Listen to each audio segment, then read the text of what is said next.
We're getting ready to do new construction here. We've been adding on portables to our school because our school blew up during COVID. I get a call from another pastor saying, "Hey, what are you guys doing about the electric charging stations?" It's the first time I've heard it. I'm like, "What are you talking about, electric charging stations?" Well, we call the guy the blueprint guy, whatever, the guy, designer, engineer guy, and apparently there's this new law that any new construction in Washington State, and there's a date to that there's a requirement to put in electric charging stations to your business property, depending on how big it is and how many people go there and so forth. So here's the deal with that. We're a church.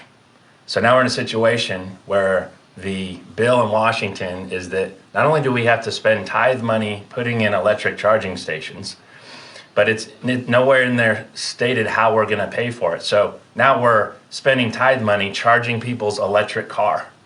And it's just, it's acidine. It's fascinating to me that we're even talking about this. What can we do about it? And what are you guys doing about it? And what can they do about it? And especially the guys that haven't heard this in other churches and congregants. So my pastor, Pastor Steve Winery, contacted me with the same question. And I heard the anger in his voice, and I don't blame him one bit. So I'm going to read the Constitution, and when you listen to this, I know there's going to be a lot of people out there, "Oh, Brad, you're twisting the meaning of words." But let me just read this to you. The very first amendment to the U.S. Constitution, very first one: "Congress shall make no law respecting an establishment of religion or prohibiting the free exercise thereof."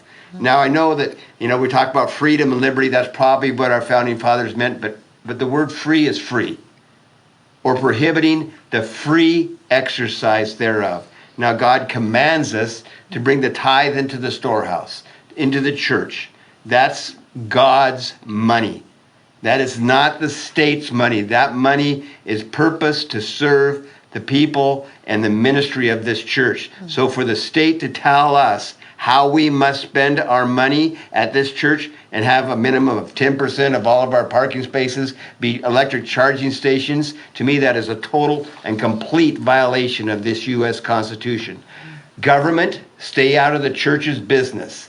And I have contacted Olympia, and I've asked staff to draft a bill for next year, and I've already talked to someone who's running for the legislature next year in Washington State. Will you sponsor the bill that says that churches are exempt from this law that a certain percentage of your parking spaces in new construction must be electric charging station? Because to me, according to this Constitution, it's totally and completely unacceptable, and it must stop.